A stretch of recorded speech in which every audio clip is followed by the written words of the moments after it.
Bem-vindos a esta nossa conversa. O material de hoje, ele nos leva a uma questão fundamental da mentalidade hebraica, que é a natureza da idolatria. O texto defende uma ideia bem específica, que a idolatria não é, em sua essência, um ato externo, tipo adorar uma estátua, mas sim um problema interno, um problema de identidade. A tese é que quando a gente esquece quem somos na aliança com Deus, nós instintivamente buscamos segurança e valor em outras fontes, né? Nos ídolos do coração. Exato. E é a partir dessa análise, que é bem profunda, que surge a nossa questão central de hoje. Se a raiz do problema é a identidade, então, qual é o caminho para a libertação?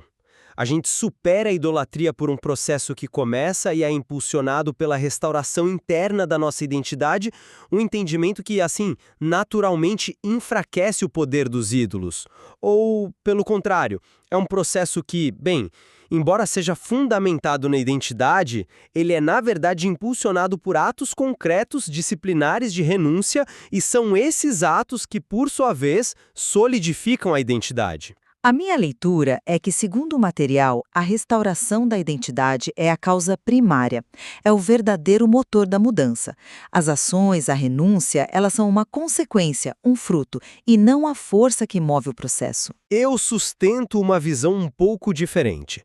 Embora a identidade seja, claro, o alicerce indispensável, o próprio texto demonstra que são a ação prática e a renúncia deliberada o verdadeiro mecanismo de transformação. É o que tira a identidade do campo da teoria e a torna de fato uma realidade vivida. Olha, a minha perspectiva se baseia no argumento central do material, que é o seguinte: a tentativa de combater um ídolo diretamente, sabe, no nível do comportamento, é um erro estratégico. Um erro que, invariavelmente, leva à exaustão e ao fracasso. A fonte do problema não é o comportamento, mas uma identidade que está desalinhada. O texto usa uma analogia que eu considero perfeita. Ele diz que tentar mudar o comportamento sem tratar da identidade é como podar galhos sem mexer na raiz. A árvore volta a crescer, talvez com mais força. E essa tese é reforçada quando a gente olha para momentos cruciais, como Gênesis 3 ou a tentação de Jesus no deserto. O ataque espiritual mira o ser antes do fazer.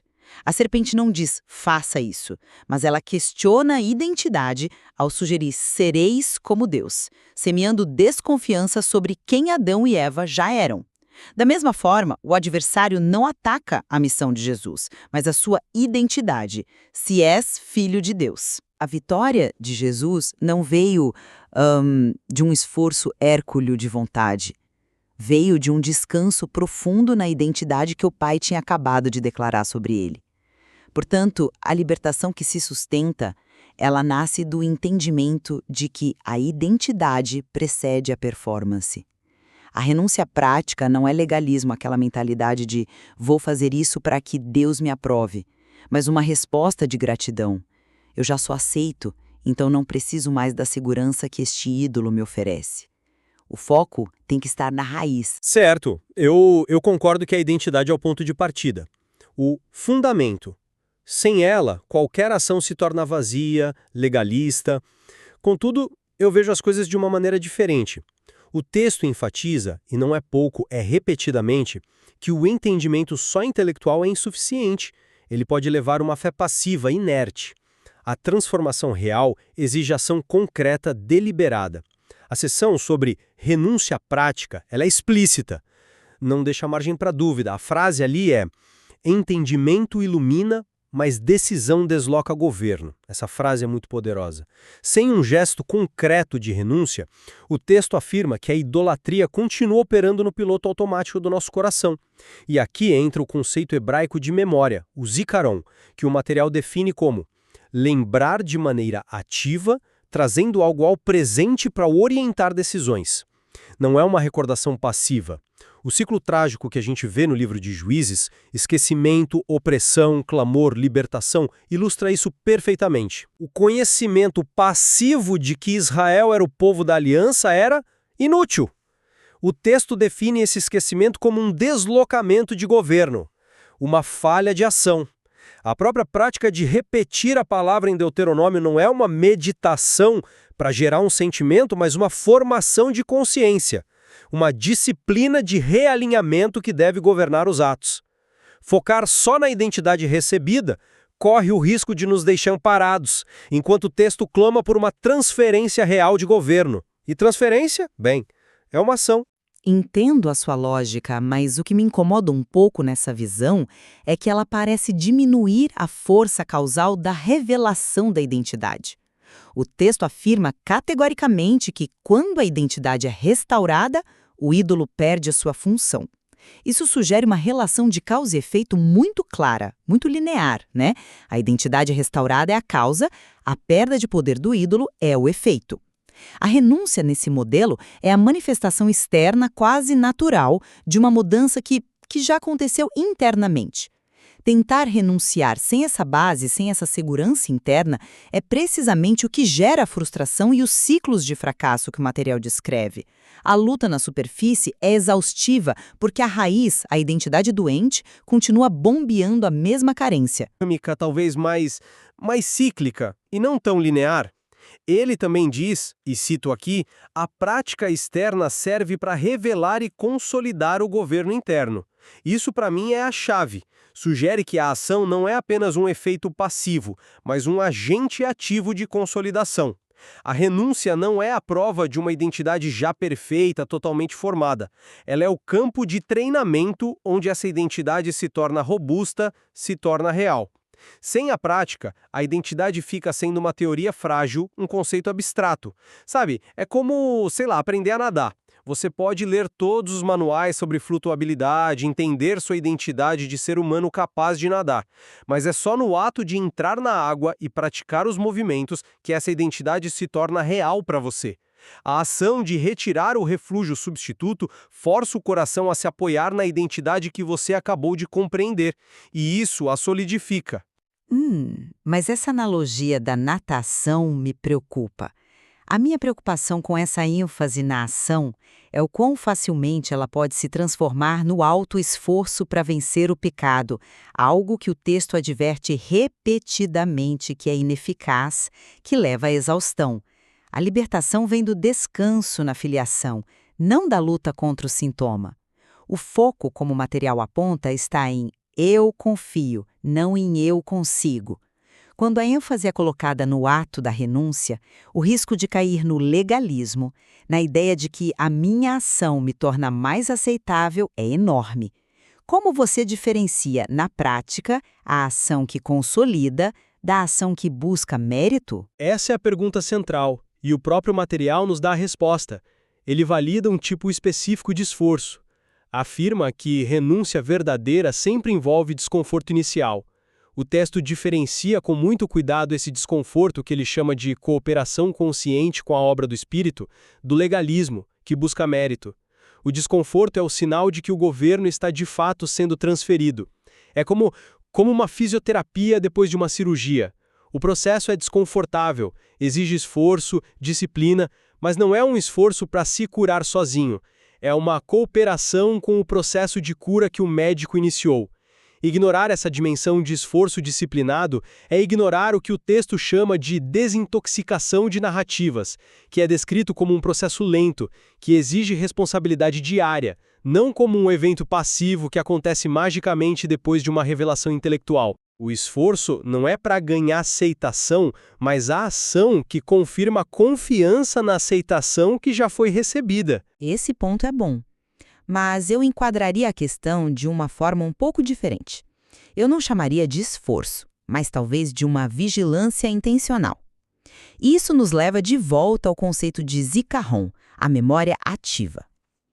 Para mim, ele está intrinsecamente ligado à identidade.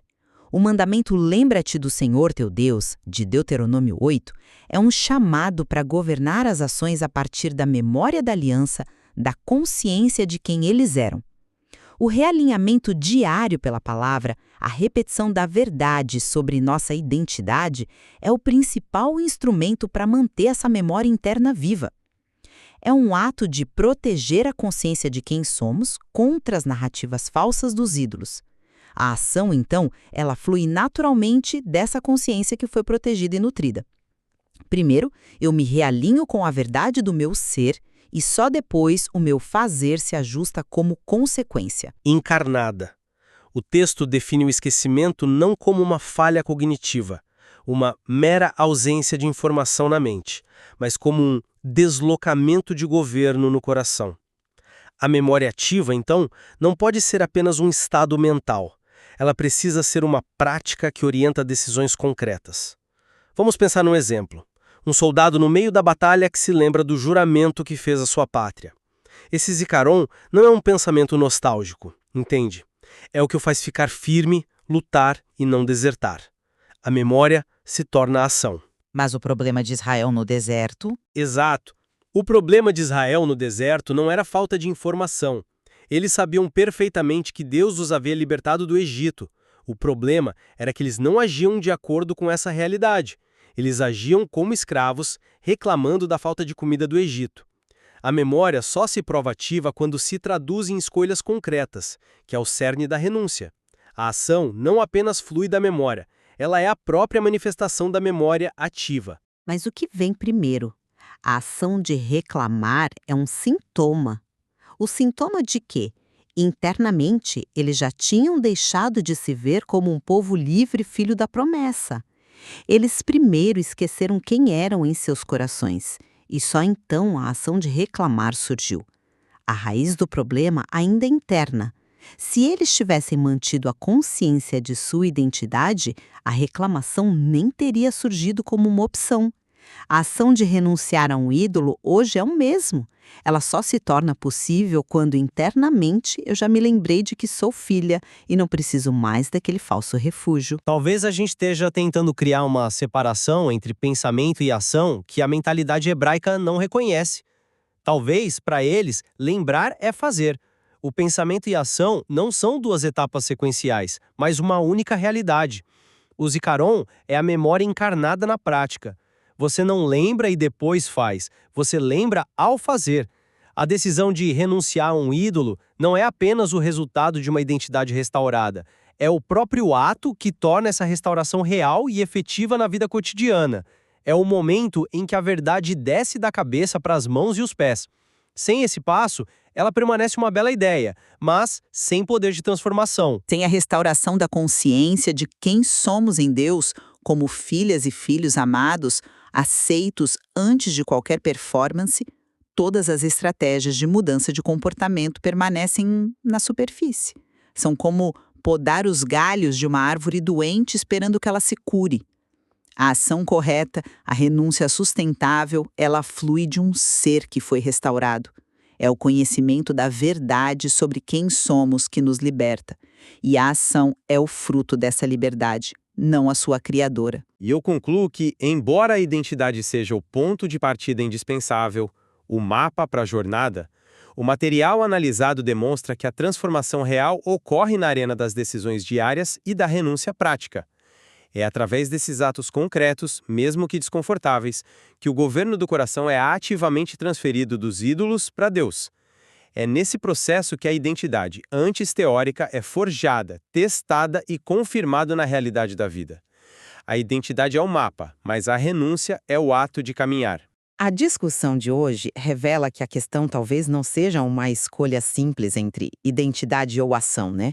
Mas uma análise profunda sobre a primazia, a dinâmica e a complexa interdependência entre elas. Onde começa o ciclo e qual é a força motriz principal? Exatamente. O material nos convida a uma reflexão que vai além do intelectual. Uma reflexão não apenas sobre o que a gente acredita ser, mas sobre como nossas práticas e decisões diárias revelam onde ou em quem nosso coração verdadeiramente busca refúgio e estabilidade. E certamente há muito mais a explorar nessas páginas.